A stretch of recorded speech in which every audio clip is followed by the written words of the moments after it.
Welcome to the Maryville Forum podcast. Here with John Dykstra, the sports editor of the Maryville Forum, and I'm joined today by Austin Meyer, women's basketball coach at Northwest Missouri State. Just began our series going over the recruits for all the Bearcat programs this summer. So Austin's been amongst the most busy with 7 recruits coming in this summer, and just began his second year on the job. So we're happy to have Austin here. Austin, just first of all, the second year on the job. I don't want to say, well, I guess surprised you from last year? Has anything kind of caught you off guard that you weren't expecting as a head coach, I guess? At this point, not really. Obviously we were so focused on recruiting right away and just being out on the road, seeing as many kids as we could, bringing as many kids on campus as we could. I think we brought 70 kids on campus since we took over, about this time last year. So it's been pretty much head down, just focusing on getting kids in here and trying to get better. How much you enjoyed that process? I know that was obviously a huge part of the assistant's role with when you were on Ben's staff, but just you see a lot of D1 coaches maybe every once in a while say how they hate recruiting or something. It seems like you and Adai and now Macy are somewhere else every weekend to check your Twitter feed. So just why do you enjoy that process, I guess, and what's that been like this summer? Yeah, no, we've been out almost every weekend. They almost have I feel like they have the rules a little flip-flop, that the D1s are restricted more on when they can be out, and we're not. And Division 1s have, more money, bigger staffs. So, we're out even more with less money and less staff. But nonetheless, I enjoy it. I think just putting a program together and finding kids that fit your system is fun, and watching basketball for work isn't a bad thing at all. Yeah. But it is very time consuming. I mean, we're gone every weekend. You're away from family, but I think we're trying to finish up our 2020 class, and we're already working on our 2021 class. So working ahead, which obviously last year we were so focused on getting kids right away that could come in and play the next year in 29, last year. So I think being able to figure out, who the programs are, what kids we need to be recruiting, continuing to develop relationships, which I think we've done a really good job over the last year. But it's fun just interacting with coaches, the AAU coaches, the programs, the college coaches that are there. I've enjoyed it quite a bit. And last season, it seems like forever ago at this point, but to end last season, you ended with that win at Washburn, obviously, and then just over those last few games, I feel like a couple of your key players maybe had the best parts of their season, whether it's Kendi scoring a bunch there at the end or Mallory McConkey was kind of doing everything for you there at the end of the season. Just how encouraged were you, and how nice was it to bring that maybe momentum into the off season with how you guys played at the end of the year? Yeah, I think especially with the Washburn game, just a program of that caliber on the road, to be able to win a game like that, I think from a confidence standpoint was huge. But I think we struggled a little bit through the year with confidence. We had a lot of games where we didn't shoot the ball well. I think of the Missouri Southern game at home where I think we were 1 of 17 or something in the first quarter, and we were up 10-6. We were defending. We just struggled to make shots. We lose that game at the buzzer. I think if we win that game, I think things change a little bit after that. But finishing the game strong. You mentioned Kendi. She shot 55% from 3 the last 5 games of the season and averaged 20 points a game. So somebody that was new to our program, new to the league. I think that gives her confidence going forward. You mentioned McConkey. Jalen was banged up a little bit, especially late in the year. Get her back healthy. So we have a core that we're excited about moving forward, and we bring 7 new kids in, and just focus on keep getting better. Is that big to just have that experience now finally? I mean, last year, huge sophomore class. Now they're juniors. You still only got the 2 seniors, both transferred in though. So now they've been in the program for a year. Just how big is that to have that experience and have that experience with you now? They're used to you and Adai, and obviously Macy's been around too, so they're used to all the coaching coaching staff. Yeah, no, I think it's huge. You're talking about a big bulk of our roster, kids that have now had 2 years of experience on the floor. Obviously, like you mentioned, a year with a new staff, a year for us to get acclimated with the kids. We always talked about on the men's side, from a transfer standpoint, it usually took that first year was always tough because you needed to get, figure out a system, just get acclimated with everything. And usually we saw those kids, be much improved in year 2. So that's what we're expecting from Erica and Kendi. And we're expecting everybody to have big summers. We don't hide the fact that we have 17 kids on our roster and 17 kids aren't going to play. And that's been our message to our team. We've been very blunt about it this offseason that you need to get in the gym. We can't be with them NCAA rule-wise. So we've just pretty much told them, get in the gym and get better, and we're gonna find out whether it be 6, 7, 8, 9. I don't know what the number is. We're gonna find a core to roll with, and we're gonna put the kids on the floor that give us the best chance to win. Yeah, that leads me into it. Seven recruits already for this year. There's always possibilities for more, I know, at the end of the summer here. But was that a goal to bring in that many kids, or did it kind of just work out that way with the talent you were able to bring in this season, I guess? Yeah, I don't think we had a goal of this is the number we need to bring in, but obviously from a size standpoint, we needed to, from a front line standpoint, we just needed to get more rebounding defensively in the post. We needed to get better. A point guard for the future. Obviously Kendi, Jalen, those kids. Kendi's going to be a senior, like we said. Jalen's going to be a junior. So just trying to develop and get young kids in our program. We really like getting high school kids in. I think the biggest thing that we have done with the kids we're bringing in is they've all won at a very high level. Multiple state championship winners, multiple kids that just won a lot of games in high school. And I think that's one thing. Kids that know how to win, they know what it takes, they enjoy winning, and we want to bring that into our program. And then you kind of touched on it there, but my next note was just the size of this group. Last year, obviously, you were a smaller team playing Mallory at the 4 a lot and everything. This year, 3 girls over 6 foot, and not just 6 foot; they are all over 6 foot. So. Adding a lot of size to this group, even some big guards in there. But just how much of an emphasis was that, and why is that kind of important? You kind of see, not to compare everything to the men's side, but Yep. but you see they've got those length with that shooters. Is that kind of similar to what you hope some of these girls can develop into? Yeah, absolutely. We love shooting. The length, like you talked about. There's times out there last year where we felt like we were really into possessions. We defended really well, and then at the end of the day, somebody just steps up and hits a shot over us. So, you don't want to just take size just to take size. Obviously, they got to fit what you're trying to do, and there's a talent element. And so we're really confident with who we have coming in. Peyton Rao from Waukee, Iowa, 6'2", was a really good player. All-state at one of the highest levels in Iowa, and played on one of the top AAU teams in Iowa.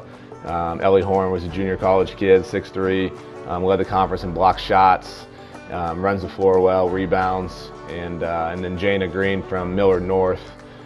She can play multiple positions, but 6'1", athletic, can rebound. I think she averaged close to 10 rebounds a game in high school on a state championship team. So just really excited about kind of what we've done with the front line and pretty much as a whole. Like we talked about, a lot of kids that know how to win and a lot of kids that want to be in the gym, and we feel like that's going to help us significantly. And then we'll just run through them here. Just tell me a little bit about each one. You've got Kayla Chapman, who's a 5'9" guard from just up the road in Trainer, Iowa. So yeah, that's traditionally, just from growing up in Southwest Iowa myself, I know that Trainer program's always really good and producing really good players. So what's Kayla kind of bring to the table? She's just tough. She's a winner. And we were fortunate that her being at a smaller school, obviously they won a state title and a very good team. Sometimes when you evaluate kids, you want to see them also against bigger schools as well. So we were able to evaluate her in the AAU circuit last season, and that helped us get a better evaluation. But just always on the floor, diving for loose balls, defending, rebounding, doing whatever it takes to win. She's one of those kids that's not overly concerned with scoring. She shot it close to 40% from three, which we feel like, she's a multi-sport kid too. And now with her just focusing on basketball, we feel like she can get in the gym even more and get her percentage up. But just plays really, really hard. And that's what we love about her. And then Emma Atwood is a 5'10" guard from Leon, Iowa, Central Decatur High School up there. Same thing, what's she kind of bring to the table, and what do you like about her game? Yeah, she's similar to Kayla in that she's a winner, plays hard. I think she was 95-5, if I'm not mistaken, in her high school career. So wasn't on the other side of the you take that win-loss column very often. But state champion in track, multiple events, high jump. I don't know all the events that she won, but I know she had multiple medals in that. But a lefty, she's kind of that tweener. She can play a guard. She can step out a little bit. She can post up. She can put it on the floor. Very good rebounder. Shot a very high percentage from the field, which is one thing that we look at too from a stat standpoint. How efficient are kids? You don't want to just look at, oh, this kid averaged 20 a game. Well, what did they shoot from the field? What was their assist to turnover? And she had a positive assist to turnover. Made good decisions.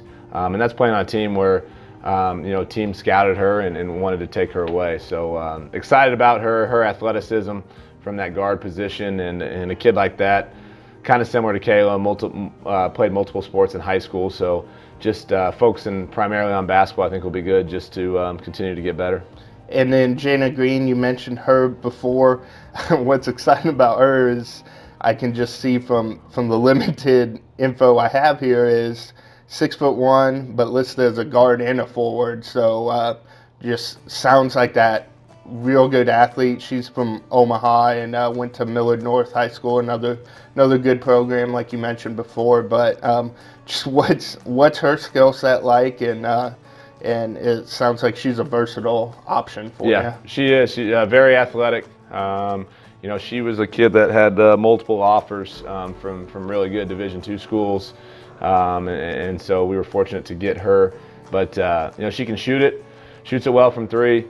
She can put it on the floor, gets to the rim, finishes well. Very, very good rebounder. That's one of her big strengths. Defensively, she guards it, so she can guard multiple positions. She's a kid that you can switch ball screens. It can guard a guard, can guard a post inside. One thing we've talked to her is developing her from a post-up position as well, where she can be even more multi-dimensional. She didn't do that a ton in high school, but another kid that just makes winning plays. Like I said, they won a state title. She always rebound the ball well in games, high assist numbers, high field goal percentage, and just did whatever it takes for her team to win. And then this year it seemed like you a lot stayed in kind of that traditional Northwest footprint with Iowa. It doesn't have a lot of D2 schools up there, so I know football's always succeeded with this, but you get those Iowa kids to come down to play D2, and Nebraska obviously too with the Omaha kids. But the one time you kind of went out of that footprint was for Savannah, and you have to correct me, Gunther? Gunther, yep. 5'11" guard from Grays Lake, Illinois. What kind of attracted you about her to go over there to see her and bring her into the program? Did she play around here? How do you find her basically? Yeah, Coach Houston found her and communicated with some people out there, and had a chance to see her on film. We brought her in for a visit and a day that we practiced, and she got a chance to watch practice and really enjoyed how we practiced and the energy we had, and she left campus that day and wanted to be a part of it. So I think she's a kid coming in that can get better every day. She's 5'11", for a guard, obviously that's decent size, and she can rebound it, shoots it well. But like everybody, we want all of our kids in the gym shooting it and trying to improve percentages from three. But just a really good kid, good personality, and fun to be around, and just excited about her. And then Ellie Horn, another one you mentioned earlier, because of her size, 6'3", listed as a center from Newton, Iowa, but comes from Des Moines area community college up there. I mean, we saw it a little bit with Erica and Kendi last year, the value of having those kids that already have that college experience. But in addition to her size, just how nice is it to have somebody who's already played at the college level and has that experience under her belt? Yeah, definitely, and especially with having 6 of our 7 newcomers being freshmen. Somebody that's had a couple more years, that's older, that's been in it, that's played more. I think it's going to be huge. She's played against really good teams at the junior college level, played for a really good junior college coach, and like I said, she runs the floor well, blocks shots, and if we can, just get her to really focus on those things, rebound, block shots, defend ball screens, not try to do too much, and kind of just take what the defense gives you.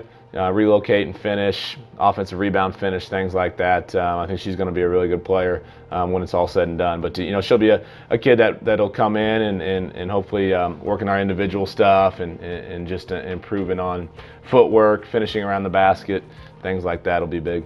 How important is it for you to have that kind of traditional post player down there? And I know people fell in love last year with the men not really having that, but I mean, you've had that in the past with those really good teams with Brett and those guys. But what's the how important is that to have that presence down there, even if like you said, it's more defensively, but what's that presence give you guys? Yeah, I think it's big just from a size standpoint, and even if it's not reflected in the stat sheet, she had 58 blocks, led her conference in blocks, but there was multiple times kids go in there and you alter a shot that maybe you don't get a stat for, that somebody shoots a floater, shoots it a little bit high, misses it, things like that, or they drive in, see her, it discourages them to even shoot it. So even beyond the block shot, that's important. I think also, you want to have size. Like we said a little bit before, though, you want to make sure you're not just getting size to have size. Because if we need to go smaller and play somebody else down, we're not afraid to do that. I think we saw with McConkey, she had a lot of success playing the 4. But then we play teams that maybe run a high-low, that have multiple 6'1", 6'2" kids. Maybe somebody like Ellie is going to be bigger in a game like that. So it just gives us more flexibility and allows us to adjust from game to game. And Chase, I'm not even going to try her last name here. Steele. She's a 5'7" guard from Omaha, Millard West High School. Just what she bring to the table for you guys? Athletic. She's quick. She won a state title in soccer. It was a really good soccer player. I think she was first team All-State in soccer. In the largest class in Nebraska. So, but really good off the bounce. Shoots at a high clip. She was close to 40% from 3 as well. She set a school record for assists in a season last year, and just good off ball screens, good at getting paint. She's a kid that we hope get her in here with Coach Houston and continue to develop her. That we think that she can be a really good player in our league. Is that kind of, you mentioned that a little bit earlier with the guard situation, but you are graduating too after this year, and recruiting so much of the time is planning for a couple years down the road. Just how important was it to get these guards in with Jay has 2 more years left now, and then Erica and Kendi have 1. So just how important was it for you guys? Everybody kind of saw the need for some size, but with guards you can't ignore them either. So just how important was that? Yeah, we wanted to make sure that we were addressing the size aspect in the front line, but we wanted to make sure that we had somebody in here that was going to improve. And at the same time, we do look at these young kids as 2-3 years down the road, but there's also an element that there's going to be jobs to win, and we may have multiple freshmen playing significant minutes. So there's no guarantees. We're gonna, like we said, we're gonna figure out who wants to work this summer and put the time in, and then when we get in here early season practices, we're gonna be probably a few weeks in, and we'll probably have a pretty good idea of top 8, top 9, whatever it may be, and I anticipate multiple freshmen having a chance to be in that mix. And then the 7th, but certainly not least here with Peyton Rao, a 6'2" forward out of Waukee, Iowa. I know she was one of the first recruits you brought in this cycle. So what kind of attracted you to her, and what what do you like about her game? Yeah, we saw her, right away when we got the job in AAU. Had a chance to go visit her up in Iowa, see her play quite a bit. We got her to campus, and she just really liked the campus feel, family feel, and kind of the vision that we had for a program. So, we were really lucky to get her committed there early. And she had a really good senior year. She was close to 60% from the field her junior year. Same thing this year as a senior on a really good high school team that played at a really high level. 6'2" lefty. She can score it in the post. She can defend, rebound. She can even step out and shoot the three a little bit. We're excited. She's a kid that I think we can, run post-up stuff too. And play inside out. And she runs the floor well. And just excited about her future at Northwest. Same thing. She's a kid that we feel that's going to get better this summer, that can come in and continue to get better year after year. And before I let you go here, the last year's freshmen, they came in late, obviously, or some of them came in late after you got the job. But we haven't seen them play yet, but they're obviously going to be redshirt freshmen this year. What have you kind of seen from Sydney and Kira and Caitlin here and what can they kind of bring to the table this year to add to that depth of the team? Yep, unfortunately for Caitlin and Kira, they've battled some injuries and surgeries and stuff, so very limited on how much they've been out there. Sydney is a player for us. This summer has been working as hard as anybody. She's been in the gym every single day. She's texted on Saturday night asking how to get in the gym. So I think there's question marks, but I think a kid like that with a mindset, how much better can I get every day? She's going to improve. I think she's somebody that we hope continues to improve from the perimeter and can kind of be a multi-dimensional kid that can shoot it from the perimeter, put it on the floor, and get by people and post up against smaller kids. So just hoping she continues to work like she's doing, and she's a great kid, and all three of them are great kids. It's just a couple of them haven't unfortunately had a chance to be out there much. And what's the rest of the summer kind of look like for you guys? Obviously, a lot of recruiting in there, but when can you guys get in the gym and kind of take us through what the lead up to the season looks like from here? Yeah, unfortunately, from on the floor basketball standpoint, we're not allowed to be with them on the floor this summer. Okay. Strength conditioning, they are able to do strength conditioning with Joe, which is huge. They're doing that a few days a week right now, and then they're just getting in the gym on their own and working out. There's things that we can give them from a basketball standpoint. Here's something if you're in the gym that you can do from a structure standpoint. And then camps and recruiting. We have some camps coming up here in a couple weeks. The good thing about that is we'll have our whole team in there working camp, so it'll be a chance to get everybody, all 17 of them, I believe, will be here for camp. So that'll be nice just to get them all together and get to know each other.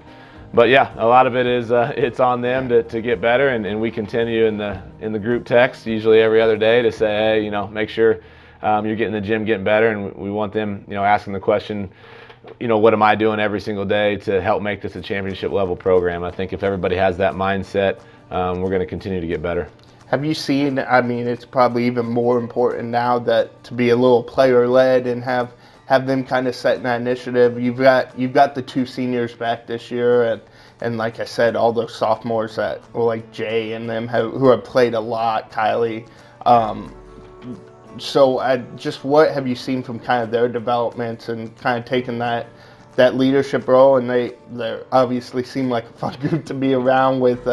You see them during volleyball and football and all that stuff, cheering on their fellow athletes. But what have you seen from their leadership kind of stepping up this summer with the senior losses you did have? Yeah, it's a little difficult since we're not around them to see it, but there's been days where you'll walk in here to the office and they're in there as a group doing ball handling or playing pickup. So obviously that's stuff that they're leading on their own, and that's what we're going to need moving forward. I think we did a good job of that towards the end of the season, but our message to everyone individually is everybody can lead by example. So if everybody's getting in the gym, putting the time in, checking in on each other, what can I do for you today, help serve others, if we all have that mindset, everybody's going to continue to grow.